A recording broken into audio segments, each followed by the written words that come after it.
വജ്രം കാർബൺ മൂലകത്തിൻ്റെ ഒരു ഖരരൂപമാണ് വജ്രം.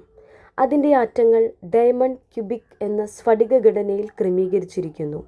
രുചിയില്ലാത്ത, മണമില്ലാത്ത, ശക്തമായ, പൊട്ടുന്ന ഖരവസ്തുവാണ് വജ്രം. ഏതൊരു പ്രകൃതിദത്ത വസ്തുവിനേക്കാളും ഏറ്റവും ഉയർന്ന കാഠിന്യവും താപചാലകതയും വജ്രത്തിനുണ്ട്. ഭൂമിയിലെ ഏറ്റവും കാഠിന്യമേറിയ പ്രകൃതിദത്ത മൂലകമായ കാർബണിൻ്റെ രൂപാന്തരമാണ് വജ്രം. മണമില്ലാത്ത, നിറമില്ലാത്തതോ ആയ ഈ അമൂല്യരത്നം കട്ടിങ്ങും ആഭരണ നിർമ്മാണത്തിനും ഉപയോഗിക്കുന്നു. ഇത് വൈരം, വൈരക്കല്ല് എന്നും അറിയപ്പെടുന്നു. രാശിപ്രകാരം ഇത് ശുക്രഗ്രഹവുമായി ബന്ധപ്പെട്ടിരിക്കുന്നു. ലോകത്തിലെ ഒരു അമൂല്യ വസ്തുവാണ് വജ്രം. ഒരു ലോഹം കൊണ്ടോ വജ്രത്തെ മുറിക്കാൻ സാധ്യമല്ല. വജ്രത്തെ മുറിക്കാൻ വജ്രം തന്നെ വേണം. പ്രകൃതിയിൽ കാണപ്പെടുന്ന ഏറ്റവും കാഠിന്യമേറിയ വസ്തുവാണ് വജ്രം. ഈ വീഡിയോ നിങ്ങൾക്ക് ഇഷ്ടമായെങ്കിൽ ലൈക്ക് ചെയ്യുക, ഷെയർ ചെയ്യുക, കമൻറ്റ് ചെയ്യുക.